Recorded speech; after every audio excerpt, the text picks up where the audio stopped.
Certainly, we want to encourage you specifically this morning to pray for all the families throughout the state of Virginia who have been victimized as a result of these devastating tornadoes that made record history throughout our state this past week. And so pray for those who lost loved ones and for the many, many people who have been injured as a result of these storms. So keep them in your prayers. Top priority.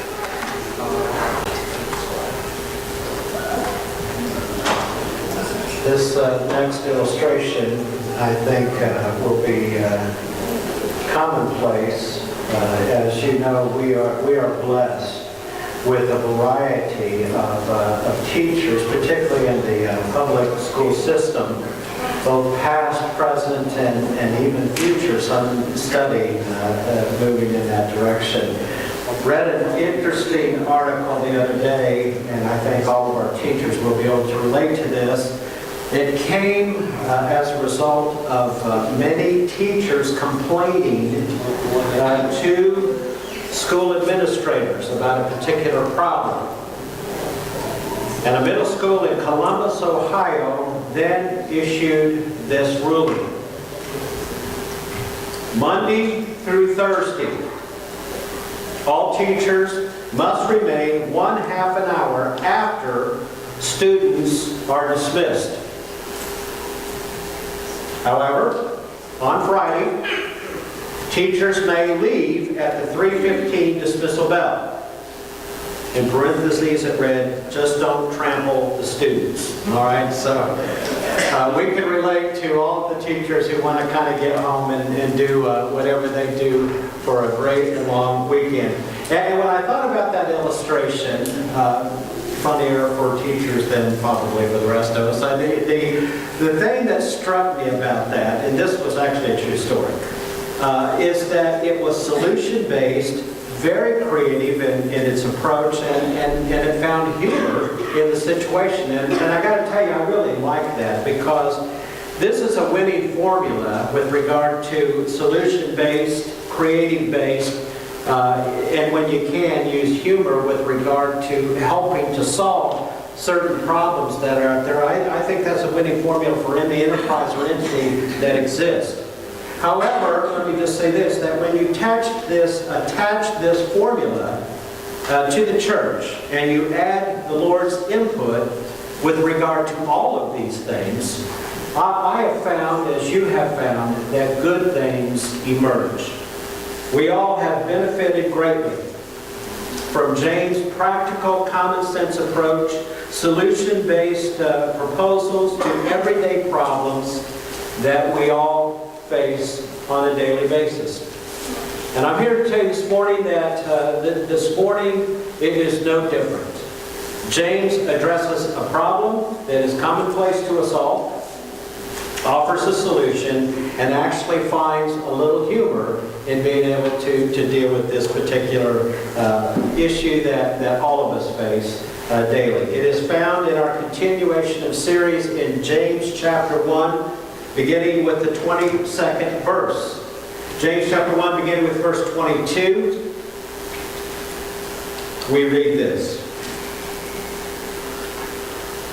Do not merely listen to the word, and so deceive yourselves. Do what it says.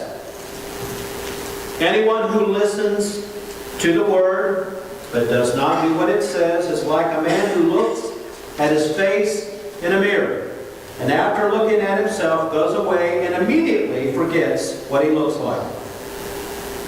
But the man who looks intently into the perfect law that gives freedom and continues to do this, not forgetting what he has heard, but doing it, he will be blessed in what he does.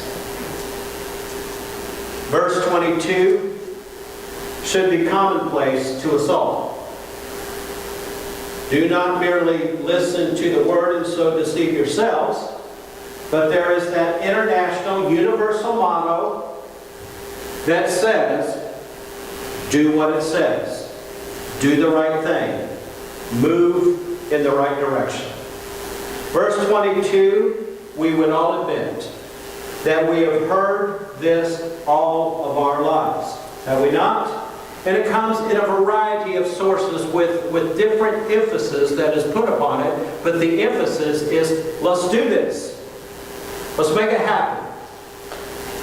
Parents, teachers, coaches, boyfriends, girlfriends, husbands, wives, even children are able to gain an understanding of what it is to go after this challenge. Even TV commercials have bombarded us from the past, even into the present. You remember several years ago, the Nike commercials, the tennis shoe, really emphasized, just do it.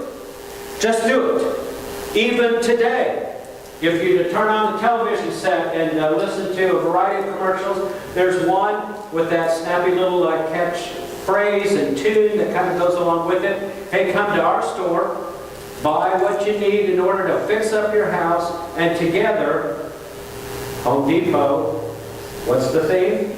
Let's do this. You know, and I'm always having a blast with that because I'm always one step ahead of the guy because I kind of say it with him let's just do this. You know. And so we're always kind of, we have been bombarded all of our life with this catchphrase. And what is interesting about this catchphrase, even though it's been around for a very long time, I want you to know and understand that it does not diminish the meaning in any way, shape, or form. And I think that's always has been the emphasis of a parent, of a teacher, of a coach, or whoever we may be in whatever position we're in. Hey, look, we can talk a big game. We can do a lot of things. But let's get involved. Let's make this happen. Let's do this. Sometimes it's together, sometimes the emphasis is upon you as an individual to get your education, to move forward, to be successful. Variety of different catchphrases that is involved with this. As a matter of fact, even as you know, as the presidential campaign continues, and I don't know about you, but I realize we've got almost another year of this to continue. I'm already up to here with listening to all of the campaign promises and all of the rhetoric. And there comes a point in time when we feel probably like Trump, we just want to just let something spew out of our mouth. Sometimes not always good. And I'm always inclined to think, hey, you know what? I hear what you're saying. Just show me. Just show me that this is in fact possible. Just show me. No, I'm not from Missouri. I just want to, I'm tired of hearing the promises like you. Just show me what you can do. Show me that what you promise is going to happen. Because I don't know how you grew up, but I grew up with the understanding that honesty is always the best policy. And I'm here to tell you that nobody likes being lied to. And what I think is happening in America, and one of the reasons we're hearing so much frustration and anger among the constituents out here, is because they have been promised many things. And in government and in Washington, we've been promised over and over again many things. But there's always the yabbas. Well, we could have done this, but... You know, I don't know about you, but that's where I get frustrated. Because nobody likes someone who makes a promise that doesn't keep it. And here's what's interesting about this, particularly as it relates to this passage, because there is a challenge in all of this for us. Deception has no place in our schools, in the job market, in our government, or even in the church. And it most certainly has no place in our homes or in our lives. One of the many, many lessons, and believe me, there are many lessons in this passage, that James lays down here is this. Since you were knee-high to a grasshopper, that's what my mom used to say. I always kind of got a kick out of that as I look back on that. Since you were knee-high to a grasshopper, you have been taught and you have been educated on core values and principles that will be useful and valuable to you as you journey through this life. Biblical instruction has played a key role here. Now, the beauty to all of this, as we start to collectively put it all together and look at it as a whole, the beauty here is that no matter what age you are, or what you have lacked in your past, or what you've done in your past, I want you to understand that today is the first day of the rest of your life. It is never, ever wrong to do the right thing. And that really is the emphasis of what James is about to give us in this passage. The emphasis is this: why deceive yourselves? Why deceive yourselves in believing the lies of those around you? There are many people, many situations that have said to you directly, you're excluded from, you're not a part of. Reminds me of that old rock and roll song, signs everywhere, sign. Do this, don't do that. Can't you read the signs? Rules and regulations, and there are limitations.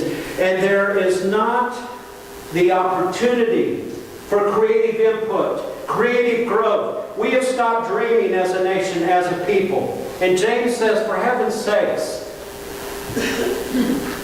stop putting roadblocks in your way. Because most of the roadblocks that you are facing in your life comes not from people, not from the lies, not from the deception that you hear from those around you. But it comes from yourself, the inner you.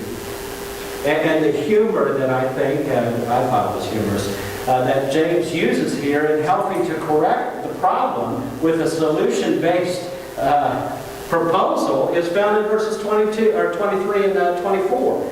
Look at what he says here. I thought this was fascinating. He says, anyone who listens to the word but does not do what it says is like a man who looks at his face in a mirror, and after looking at himself goes away immediately and forgets what he looks like. Are you kidding me? In America? No way. You can call it vanity, you can call it pride, you can call it ego, you can call it whatever you want. But no one in America doesn't know what they look like. And my, oh my, if that image across from you could talk to you with your best image in mind, what a different world this would be. I mean, who are you going to lie to? Who are you going to make excuses to? How are you going to justify it? To yourself. And that's what's always fascinating with regard to arguments and confrontation.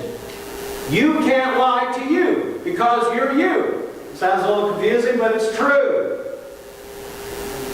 And if you want to get the full picture, if you want to see all the good, the bad, the ugly, go look in the mirror. Because it's not going to lie. It is a reveal it. And I found that illustration humorous from the standpoint that all James really is saying here is this. And I can almost hear my mother's voice saying this. You know, if Bobby wants to go jump off the bridge and into the water, that's fine for Bobby. And it's okay that his mother said that. But let me tell you something, young man. That is not all right for you. Because you ain't Bobby, and I ain't Bobby's mom. Starting to sound a little familiar, does it not?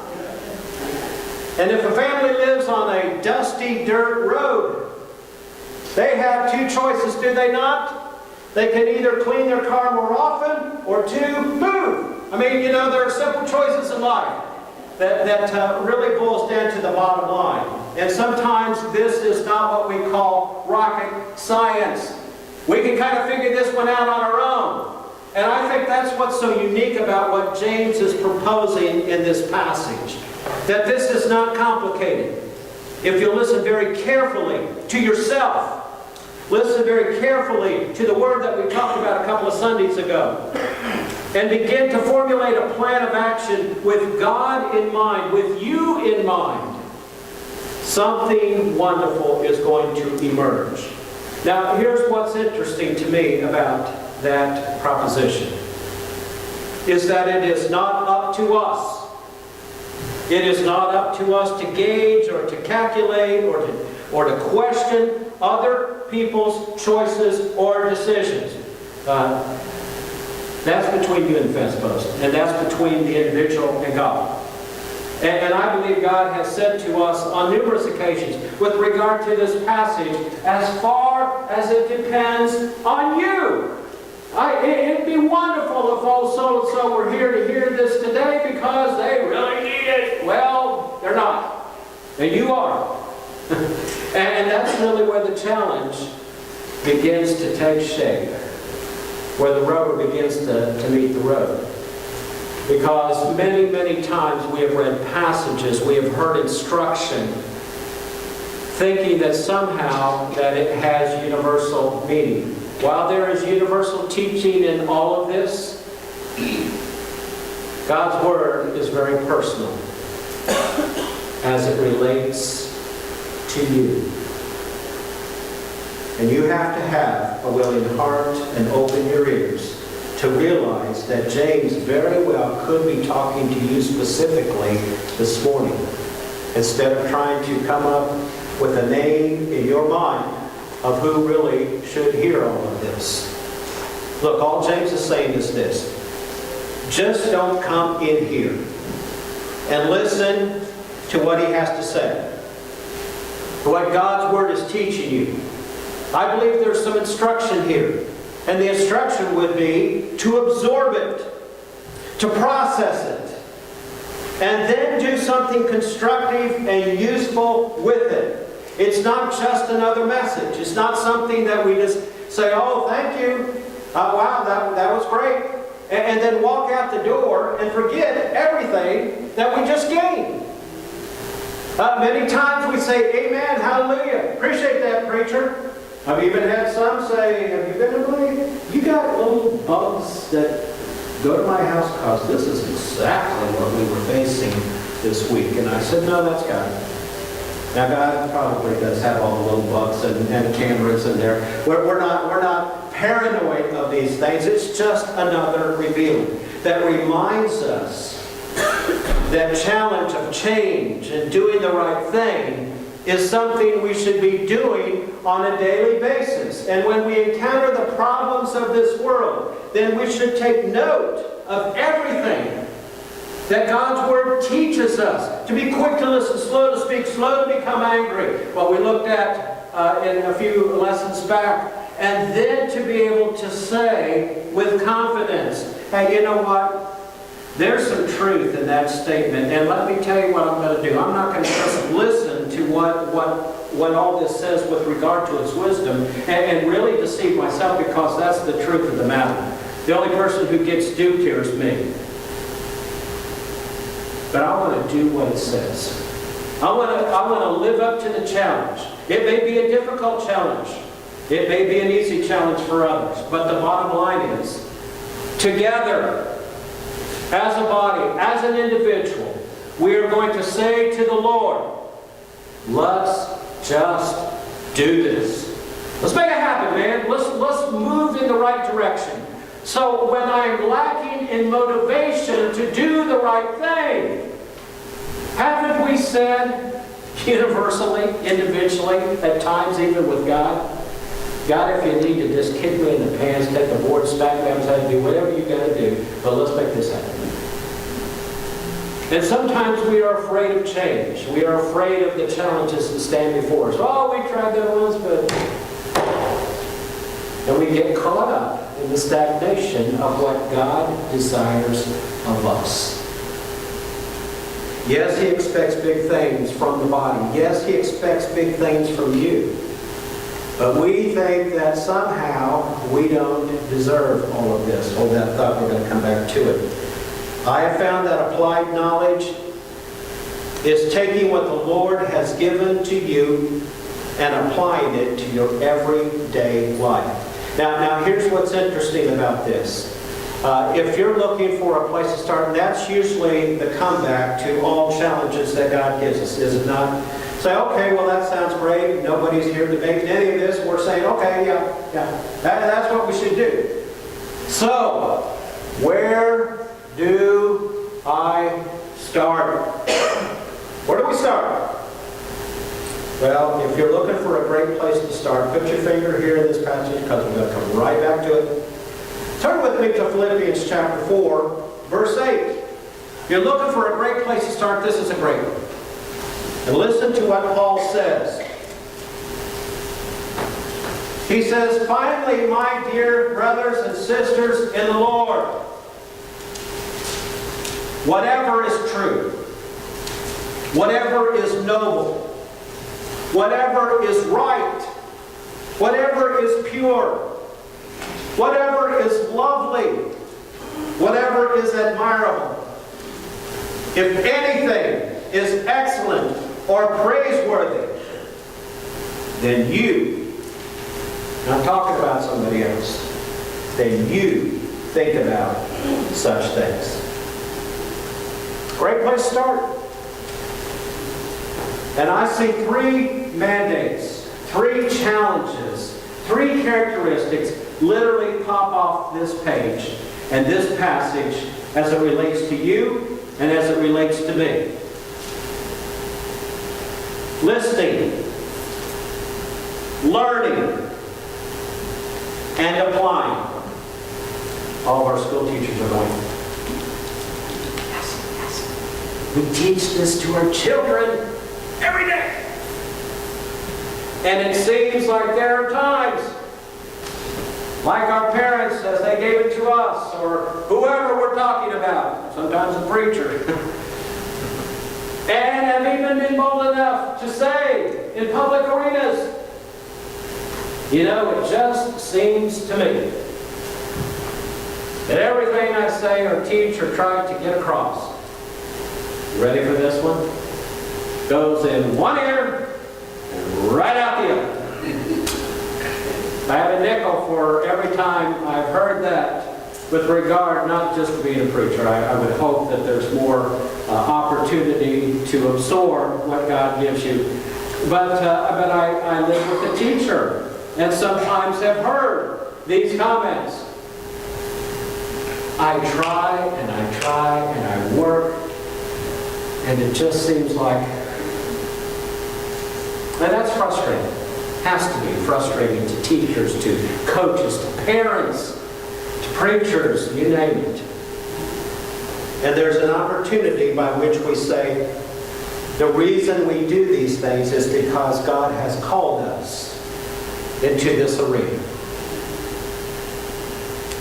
Listening, learning, and applying.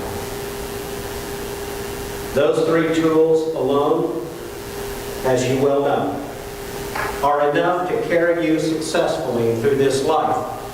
You can mess up in a lot of arenas, but if you carry those three tools successfully and apply them effectively to your life, you already know that the methodology of that formula will carry you to success.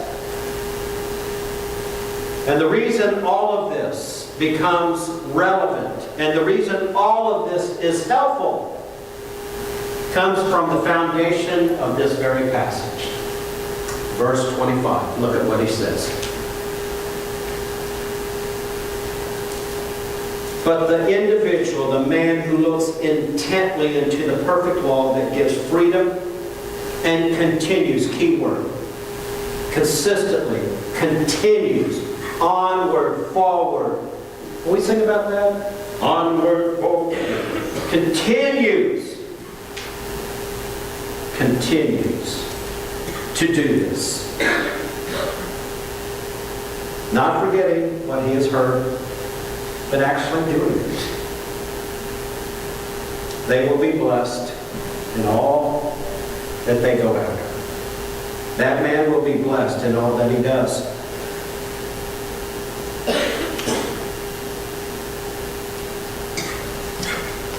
In the Lord's eyes, in His will, and in His way, you know as well as I know that we are a continuing work in action. God is doing His very best work in you and in me. Designed and destined for greater things to happen. Do you really believe? Does anybody ever really believe that God embraces and enjoys status quo? That somehow we can never get better? We've reached the peak. We're at the top. We can't move above and beyond this. Sometimes we believe that because we are limited. But God is unlimited. And He sees potential in you that sometimes you don't see in and of yourself. And part of the reason for that is just because we've never asked the Lord to instill within us this drive, that we may accomplish greater works for His kingdom, that as a church we can do something that is extraordinary. We say, okay, Lord, I hear you, I understand, but... And then we start in again with all the outlets, all the excuses, and all the reasons why we shouldn't even be considering going down this road. Really? Really? I had somebody ask me not long ago, something you say, preacher, sometimes bugs me. Go figure that. Can you imagine that? And I said, what would that be? Well, at invitation time, you encourage people to not sing, and that they should listen, they should learn, and they should find personal application in the song because it becomes personal. And so we are hesitant to sing the closing hymn.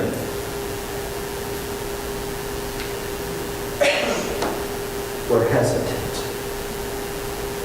The continuation, the continuum to launch us forward. Lord, it'd be great if we could. And Lord, I hope that one day we may... What is it we sing? Sang last Sunday. Oh Lord, prepare me. What? Yeah, universal teaching, all this applies. But correct me if I'm wrong. Didn't I just hear the word me? When you're singing, when you're preaching, when you're involved, oh Lord, prepare me. Oh Lord, I wish somebody else could hear this. Oh Lord, I'm hoping so-and-so were here to hear this. But unfortunately, we're singing about me. Oh Lord, prepare me to do what? To be a sanctuary. To be pure. To be holy. Tried and true. And then there are other favorite hymns. O Lord, mold me and make me after Thy will. O Lord, we will listen. We'll listen. We will follow. We will learn. And then even with bold proclamation we say, and Lord, make no mistake about it, we will do all of this with priority in mind.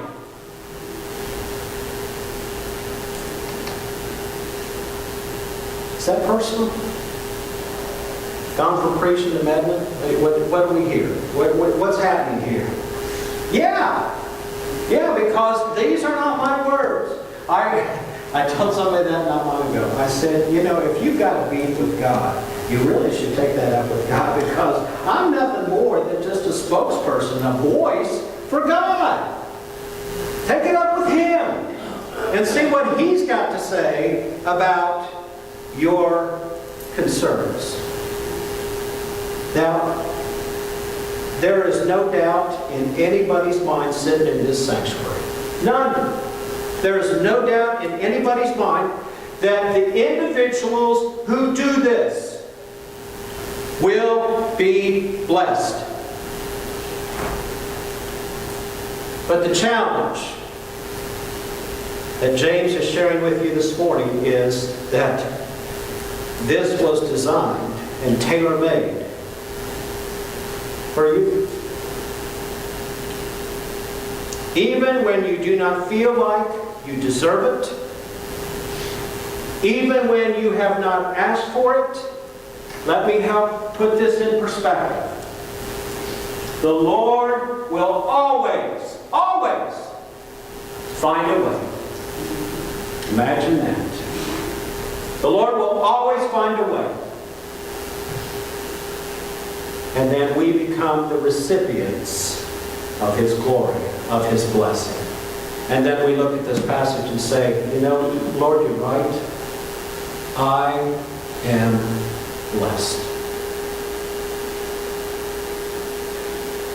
Let me close with this illustration. I witnessed something yesterday that probably is going to remain vivid in my mind for quite some time. I got to see firsthand the devastating damage of the tornado in Evergreen near Appomattox.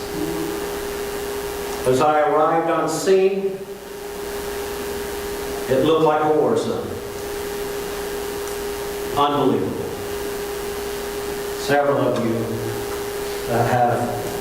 have seen this. That's one of the reasons Bob's not here today, because he was part of the crew to help and exercised a few muscles that he wasn't used to. But let me tell you something else I saw with regard to yesterday's visit. I saw people, hundreds and hundreds and hundreds, maybe even thousands of people gathered in this area. And at first it struck me, I was taken back by all of it. Almost like being at some kind of a fair event or some huge event. And this was nothing more than about a 400-yard wide swath where the tornado come in and went several miles and barely missed your house within yards. And as I looked out in this devastating crowd, I saw tractors, I saw caterpillars, I saw bobcats, I saw chainsaws, I saw carpenters, and I saw volunteers from just about every spot throughout central Virginia, and probably even beyond that. And I saw merchant individuals who were there with materials to help fix these houses that had been ripped apart, and to help clean up and to repair the damage. And if I'm not mistaken, I think I saw, it was Noah out there? Yeah. Every age, thank you, Noah, and his daddy, Brandon, I saw him in the distance. And I thought, from every age, from young people to old people, you just couldn't believe it. And it was overwhelming. And I thought to myself, in the midst of chaos and ruin came blessing. What a vivid example of what James has given to us in this passage. Listening, learning, applying, listening, and doing. Blessed. From my perspective, and I believe God's, it just doesn't get any better than that. thank you. Father, you've taught us a simple lesson here. Father, we've heard this lesson all of our life. But Lord, there is value in being able to gain from the very things that you have taught us, simple lessons that have application and allow us to do something for the greater good, for your kingdom, for people. And so, Lord, I thank you for all the volunteers and, Father, people who represented this congregation yesterday. Father, I pray that you will encourage us, uphold us, uplift us in your glory and in your eyes. That, Father, we will strive to always be doers of your word. And, Father, that we will be purpose-driven, life-driven, to do things for your kingdom. Father, this is our prayer. In Jesus' name, amen. We're going to sing once again one of the choruses that we did sing because I believe it is appropriate, especially in light of everything that I witnessed yesterday. It simply says, give thanks. You know, one of the blessings of God is not only to be able to recognize the lessons that we gain from His Word, but when we see the application applied and everything is starting to come together, and you stand there almost at times overwhelmed, and you recognize immediately that God's blessing and God's touch and God's power is there. There's nothing left but to say, thank you, God, for allowing me the privilege of being able to witness what you have done, what you give, and how you work for your people. I think we ought to thank you every day because we serve an awesome God. Let's stand. Give thanks with a grateful heart. Give thanks to the Holy One. Give thanks because He's given Jesus Christ, His Son. Give thanks with a grateful heart. Give thanks to the Holy One. Give thanks because He's given Jesus Christ, His Son. And now let the weak say, I am strong. Let the poor say, I am rich, because of what the Lord has done for us. And now let the weak say, I am strong. Let the poor say, I am rich, because of what the Lord has done for us. Give thanks. Give thanks. Give thanks with a grateful heart. Give thanks to the Holy One. Give thanks because He's given Jesus Christ, His Son. Give thanks with a grateful heart. Give thanks to the Holy One. Give thanks because He's given Jesus Christ, His Son. And now let the weak say, I am strong. Let the poor say, I am rich, because of what the Lord has done for us. And now let the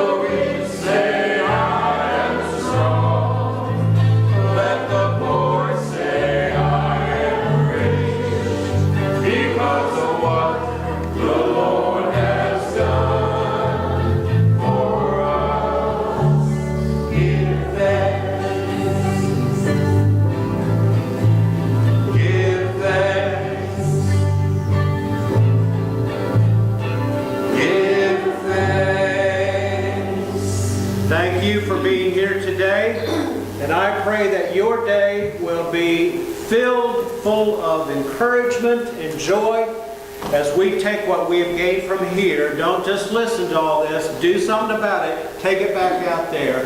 And let's be a benefit and a blessing to those around us as God has been a blessing to us. We give Him thanks. Jim, Yes.